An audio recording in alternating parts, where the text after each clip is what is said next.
Recently I made a doodle page, this sketch here. Now it's nothing amazing, I'm not saying that this is a really impressive doodle page, but a couple of faces. It's kind of interesting using a few pens, and normally I film everything that I draw and paint. Because I didn't, I thought I'm going to take another blank piece of A4 paper, start scribbling around with a fountain pen and start a doodle page. Now it's not going to be the same as what I did last time. That's not the way that you doodle really, so it's going to be trying to, explore different things. Usually it's trying to draw faces and trying to, do things which ordinarily, if I were doing a drawing on nice paper or for a job, I'd be a lot more hesitant to just go for it. With this doodle page, I'm going to try to ensure that it's very scratchy and scribbly. Now, straight away, my fountain pen didn't work again, it dried up. And I watched, I googled how to fix this problem. And it was a 5-step thing, and turns out step number 2 worked. Step number 1 was just laying down newspaper or something to stop any mess. Step number 2 was to squeeze the cartridge. And first time I did it, it didn't work. So second time I did it, I squeeze the cartridge, a blob comes out, and then the ink starts to flow through the nib. And it does bleed through to the pages below, but that started off the doodle, basically. It's just the ink coming out where I now can start to push around some lines with a fountain pen. Now this is a Waterman's fountain pen. I really do like drawing with these types of nibs. I like dip pen nibs as well, but I bought a Waterman's because I think it was a Peter Draws video I'd seen and he'd got a Waterman's, or maybe it was someone else, I'm not sure, but I was pretty sure it was Peter Draws. It's usually Peter who is doing something which I think that tool looks really nice, it looks fun to use, I like the way he's drawing, I'm going to get the same thing and try to have fun like that. So this is nothing like a Peter Draws doodle, but yeah, I do start off quite abstract, just pushing the nib around because it is just fun, it feels nice. And if you haven't tried drawing with a fountain pen, I really do recommend that, it's great fun.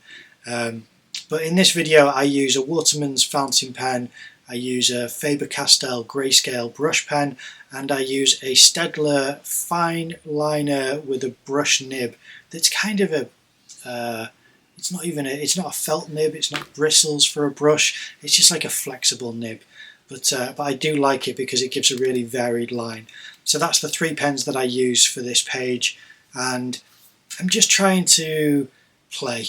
That's really the only goal that I have with this drawing.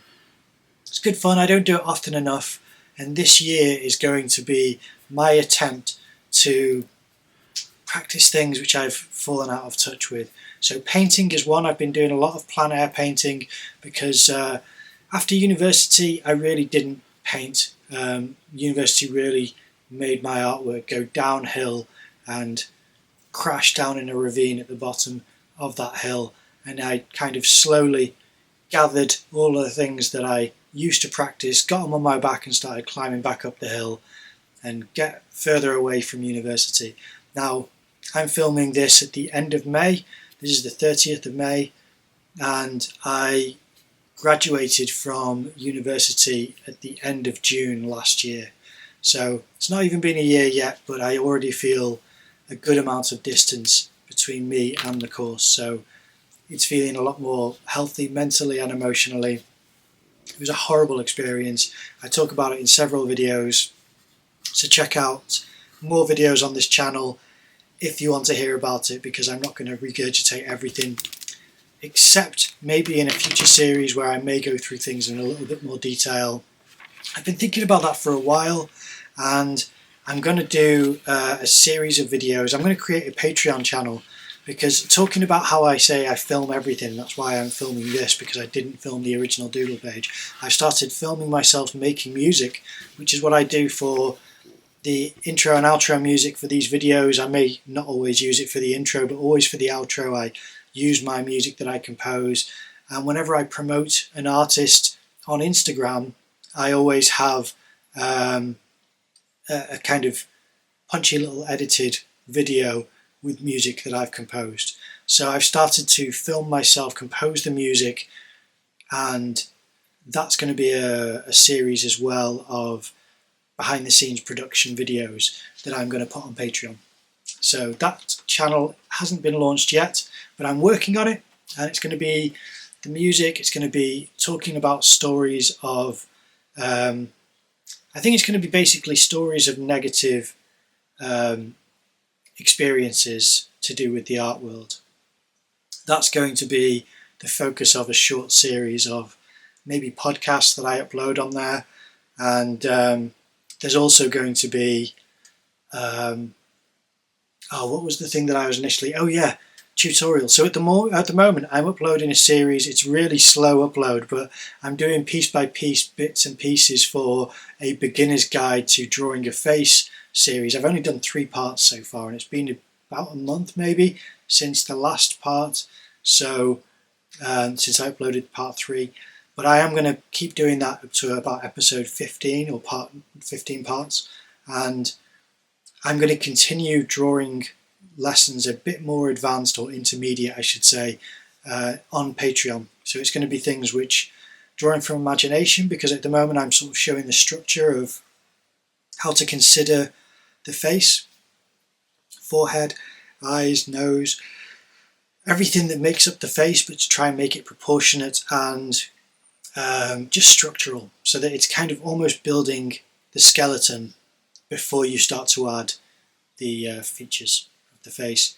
So that's what I'm going to be putting on Patreon, is that series, short series of podcasts about bad experiences, which it sounds like a downer, but it's actually, some of them are quite fun. The ones from university aren't fun, they're going to be pretty grim, but I'm just going to do them because I think I need to vent some of that frustration and talk about some of the events that occurred there, which I've tried to be, I don't know, I've tried to be considerate of the viewers here that don't always want these types of videos, but at the same time I know that drama does well, and I didn't want to feed into drama. I don't know, it's a fine balance. I'm going to try and share what I can so that hopefully it helps others, and also give a little bit more detail than I have done so far, because a lot of the time I talk around things, whereas I think for this podcast what I'm going to do is draw certain things that are going to represent the story. So whilst I talk on the podcast, I'll be drawing the visuals of what I'm talking about. I think that could be quite a good series. Like I said, not all university, some of it's pre-university, some of it's post-university. It's sadly just part of life, having negative experiences. Not all of them are, traumatic, but some of them are. And then the drawing series will be an intermediate series of drawing, and not saying that I'm advanced, but I know that certain things I can teach, and especially if I structure a set of lessons for a specific curriculum, then I will ensure that the quality is decent, and that I'm teaching the way that I think would be useful for someone like myself, where I see other people's tutorials as very professional, but not necessarily tailored towards how I learn. So I try to do specific types of expressions and demonstrations to help people learn the way that I would learn. And the other thing being behind the scenes, which I think would be quite fun. I've been filming those for a while. I haven't edited any of them yet, but some should be quite comical, because I'm literally filming a behind the scenes video and then I have to quickly finish that to start a podcast, because I do a lot of interviewing these days. So doing things like this where I'm doodling is kind of an outlet, like a creative outlet for some of this conceptual entanglement, I suppose, that happens in your mind whilst you're not drawing or painting. You have certain ideas and thoughts and things that you just need to exercise in order to make sure that you're working that muscle. Now this is messy and it's kind of, scribbly and things like that, but I'm really just trying to practice certain things so that I can say, this was fun, but it didn't work. This was okay, you know, this wasn't too bad, or this was only slightly off there, or that could be interesting if I did it better or slightly different. And that's why I think Doodle Pages can be quite interesting, is that it can help you maybe pluck out ideas that you wouldn't have discovered had you have not given yourself that space to work on something like that. So that's part of the motivation for this as well. Plus, I think it's kind of fun to use 3 different pens. I have actually invested in some, I think they're kind of felt tip. I don't even know yet because I haven't opened them. So I'm going to do an opening of this box of coloured pens. And I've got an idea of how I'm going to use them. I don't know if it's going to work, but either way, that'll be a good video to share. And I think they're quite affordable. Obviously, I've purchased these living in the UK, but it doesn't matter where you're watching this from. If you see anything like this, anything even similar, even watercolour or whatever you want to use that has the ability to use several colours, then I think this could be of interest, because my idea for how to use these pens, these coloured pens, is going to be something that could be used for painting, or I say painting. If it's small, then watercolour and ink, I think. And if it's, you know, you get to do murals, then you get to do this idea on a larger scale. That's what I like the idea of, is that people have got back to me and tagged me on Instagram, showing that videos that I've uploaded have given them an idea and they've tried the idea out, and I love that. I think that people should just, you know, try things out for themselves. It leads to your own discoveries. And I recently have edited and uploaded my interview with Scott Teplin, and if you haven't seen it, check it out. I'll leave a link here. My interview of Scott Teplin is great, and he also he mentions how his process, in fact it's this part 2, so it might not be up yet. Okay, so forget that link won't be there, sorry about that. Part 2 goes up on Friday. I'm going to be uploading this today, which today I believe is Tuesday, so it'll be uploaded in 3 days. But he mentions there, he mentions in the video about how the way that he draws is he'll draw an idea in a sketchbook and then redraw it slightly different again, then redraw it slightly different again, and redraw it again, and then it becomes so specific to him, even though every step has been his idea, it's not been lifted from anywhere else. But just in case you have this, concern that you've plagiarized someone else's work unknowingly or knowingly, that is the way to do it, is to, even if you're inspired directly by someone's work, if you want to use it as your own, then to draw it and redraw it slightly different and try it again, just different formation, and just turn and twist things, either literally turn and twist them, as far as like if a drawing is, angled boxes, then to turn and twist them maybe in different ways where you're thinking, let's just try this again slightly different, or whatever it takes as far as the idea to develop and evolve slightly. That is a great way of doing it. If you can do that 3 or 4 times, you'll have something that's so specific to you and so original that it's been massively removed from the first image that you've drawn. So I love that process. It was a great interview and I really recommend it. If you're watching this after, let me think what day it is today, it'll be on the 2nd of June 2023. If you're watching this after that, then check out part 2 of my interview with Scott Teplin. Check out part 1, because they're both brilliant. He's a fantastic guest. He's really got an amazing amount of information to share. His artwork is absolutely beautiful, and he's going to be on again. I've mentioned this before on the channel, but I'll mention it again now. He's going to be on the channel again with Peter Draws for a new series that I'm yet to name. I've been tossing around ideas in my head as far as what I can say for this, or what I can name this series, and it's basically me hosting a conversation between 2 artists.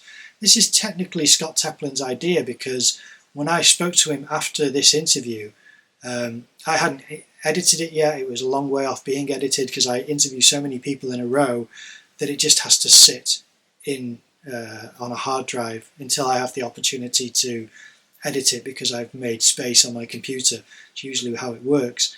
And what he said directly after I'd interviewed him was that he'd be interested in me hosting a conversation with him and Peter Draws. And I love that idea. I'd interviewed Peter and I loved interviewing Scott. So I spoke to both of them, arranged a date, and then we all met up on Zoom and I hosted this conversation. It was a little bit clunky on my behalf.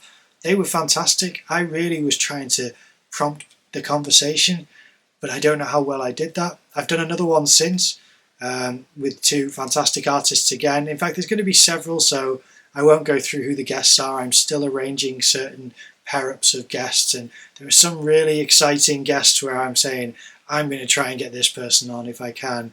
And it's going to be amazing. It's going to be such a great series because not only do you have me interviewing a guest, it's not even that actually. It's me posing a question to two artists for them to discuss, and it's a bit more casual where they get to tell anecdotes and kind of share just stories. I suppose that's telling anecdotes, isn't it really?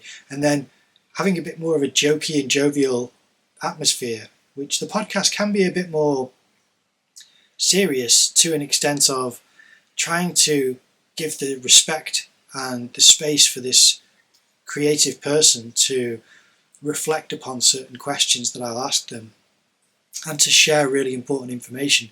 The new format, however, is going to be a lot more jokey and kind of, just having a bit of fun and being a bit more casual, which I certainly need to get used to because I've got a real, kind of stiffness to my kind of presentation of an interview. I'll ask a specific question, and instead of kind of finessing my way into how to phrase something which could prompt an interesting response, I've started a podcast with a painter called Richard K. Blades. He's a fantastic painter. Check him out on Instagram, and we are soon going to be launching this podcast. We've already interviewed 4 guests and we still have some ones coming in. It's specific for painters as well, so it's going to be a resource for anyone who wants to learn more about painting.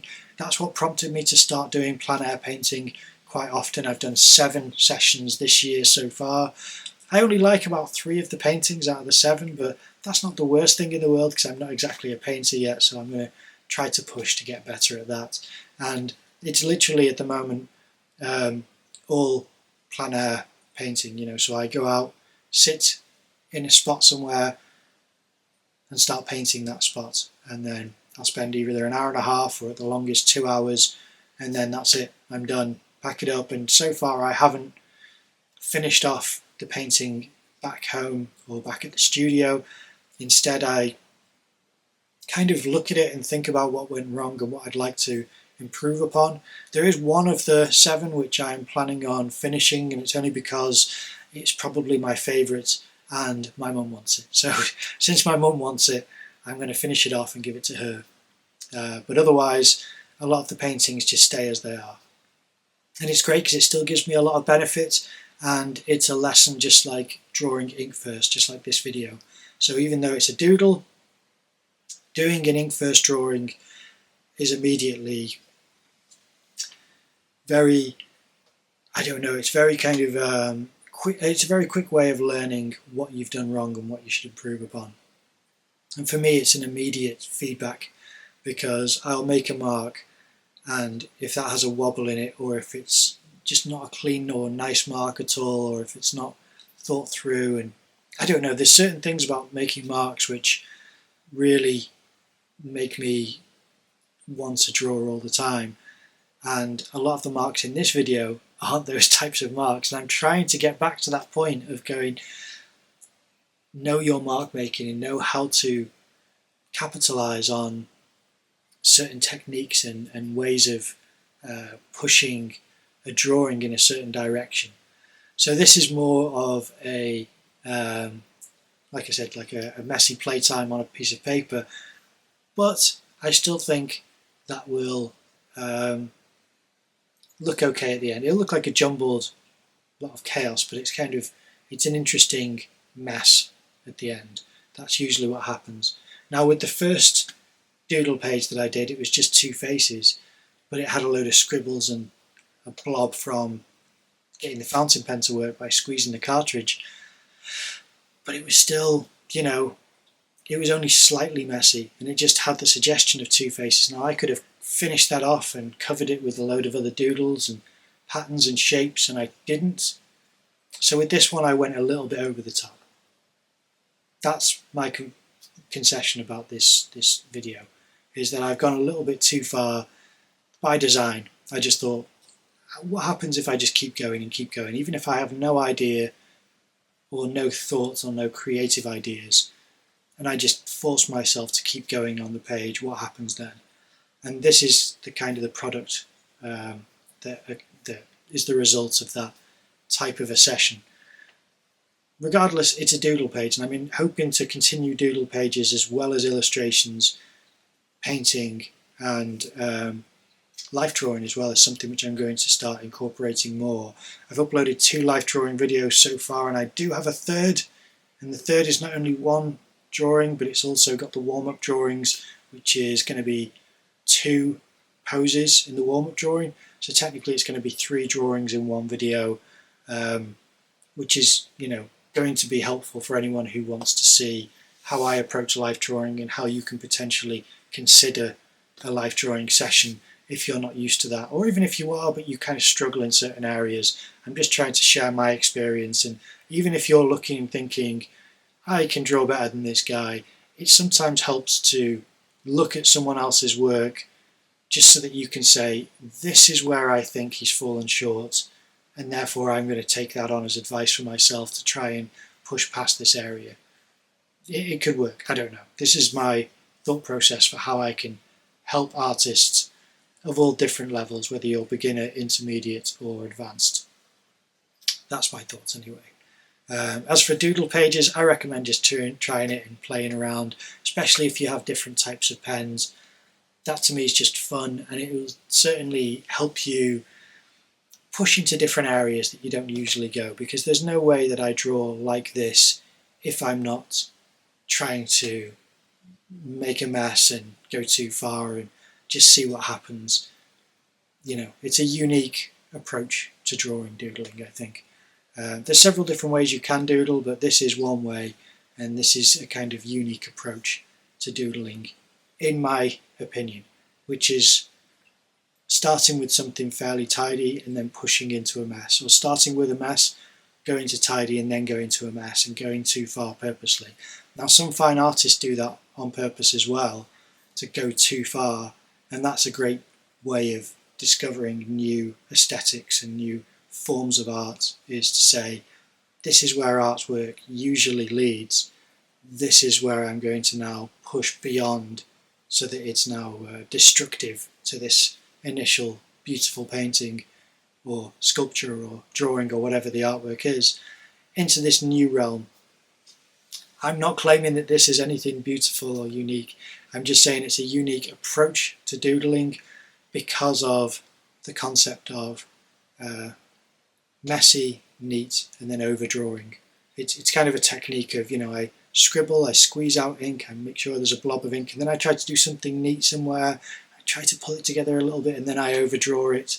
It's not like it was thought through before, but it's definitely what happened with this session, and it's what makes this interesting in certain areas that I didn't expect, really. And I couldn't have planned, I don't think, but I'll try it again in the future and see what happens, but the overdrawing aspect is fun. I think it's something which I need to do. I'm quite bad for doing little bits of drawings. I'll do a certain amount and think, that's okay. I'll just leave it there, and it'll be not even half finished, it'll just be a suggestion of a drawing, and it's not strong enough really to stand on its own. So overdrawing things could help me push into different areas where I think this could be a way of bridging the gap between, partly finished or partly started and over finished. I hope that makes sense anyway. I think there's a large area of kind of consideration between those two results. So try it for yourself. Biro is an amazing tool as well. I should have used a biro. Maybe that's going to be the start of my next doodling session, because I love the fact that you can get quite dark marks with a biro. You can really wisp and get some light marks, and then you can be in between with some mid-tone. It's got a great range to ballpoint pens. Those are really interesting tools.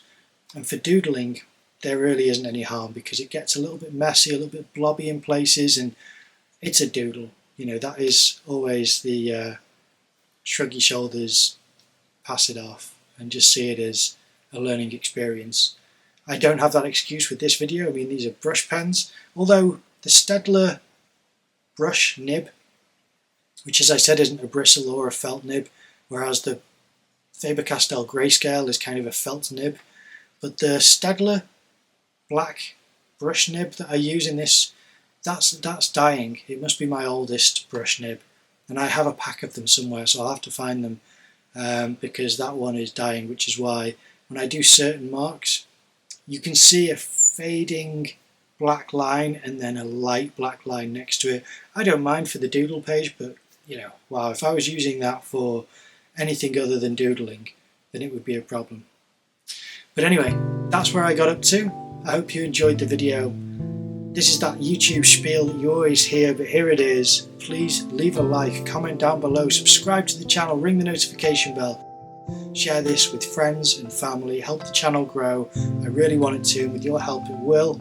Thank you very much for watching. I will see you in the next video.